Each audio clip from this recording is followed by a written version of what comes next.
Chapter 3. Huck and Jim Travel South. For some days, everything went along quietly. But we were getting bored. We wanted to know what was happening in town, and so I decided to go and find out. Jim said, "Why don't you wear the old dress and the hat that we found in the house? People won't know you then. They'll think you're a girl." And so I did. Just after it was dark, I got into the canoe and went up the river to the bottom of the town.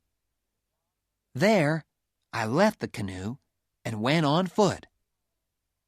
Before long, I came to a little house which was always empty.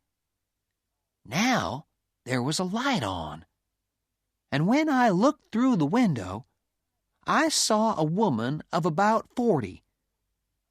She was a stranger, and that was good, because she didn't know me.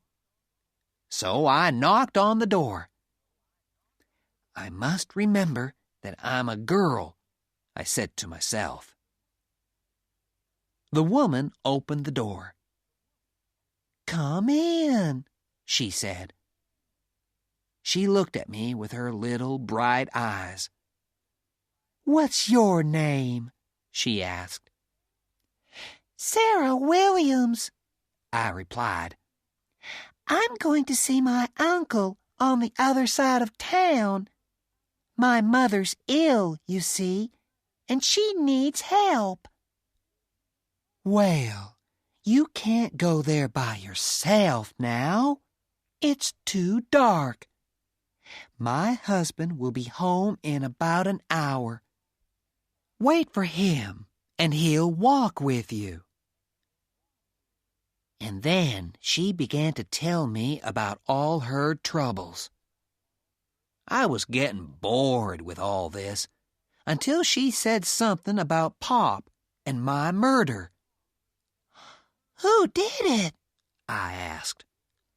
"Well," she replied, "some people say old Finn did it himself.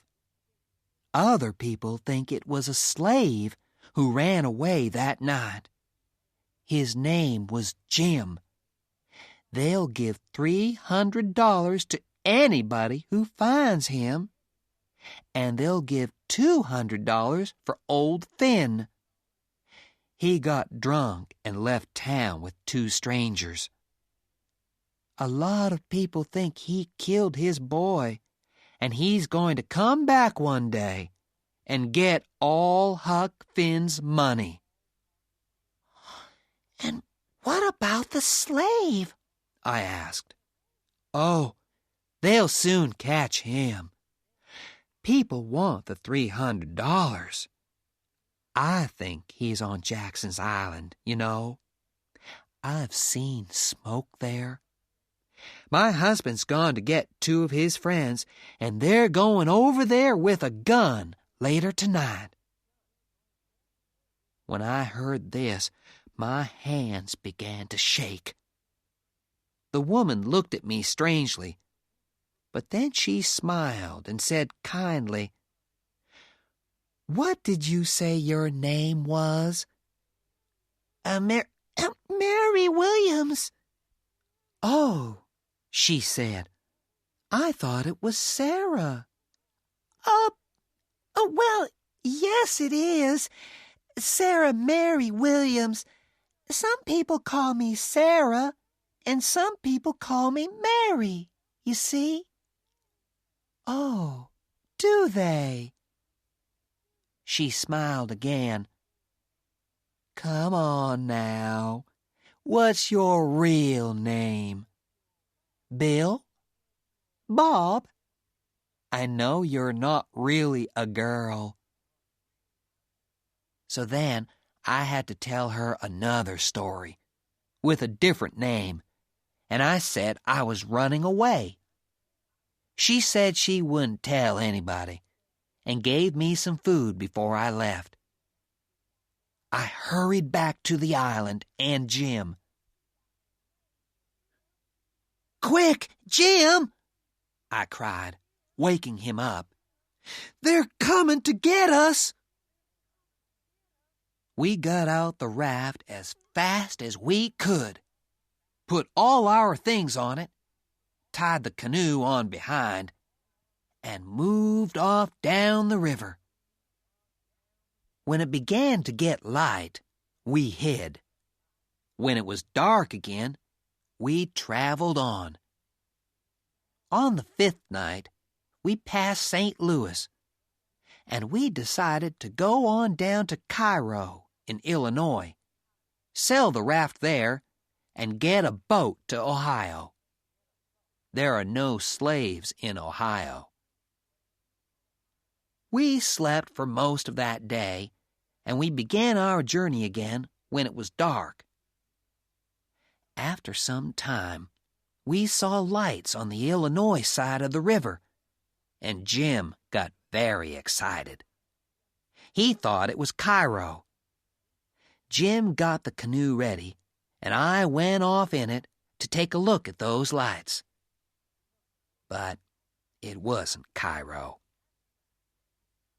After that, we went on down the river.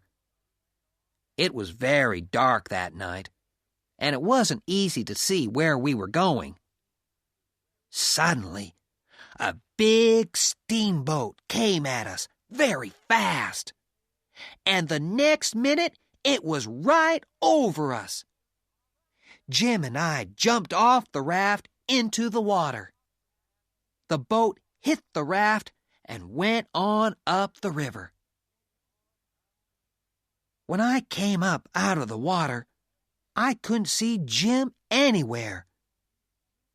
I called out his name again and again, but there was no answer.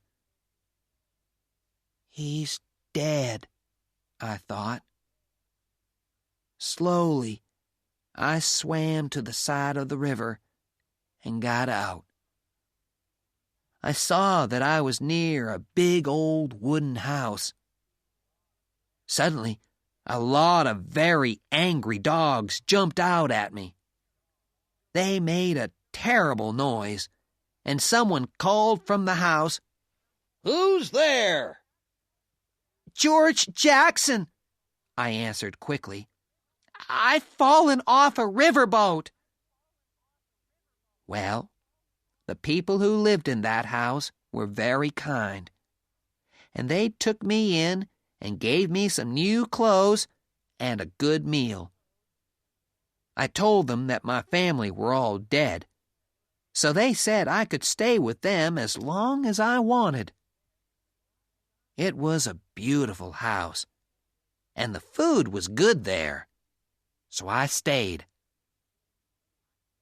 A few days later, one of the slaves in the house came to me and said, "Come with me." Together, we went down to some trees by the river. "In there," he said, and went away.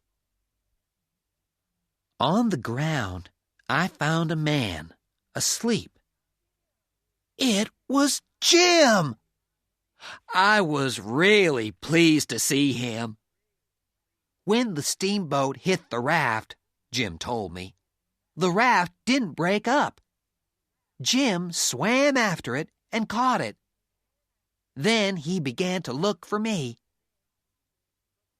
We decided to leave at once.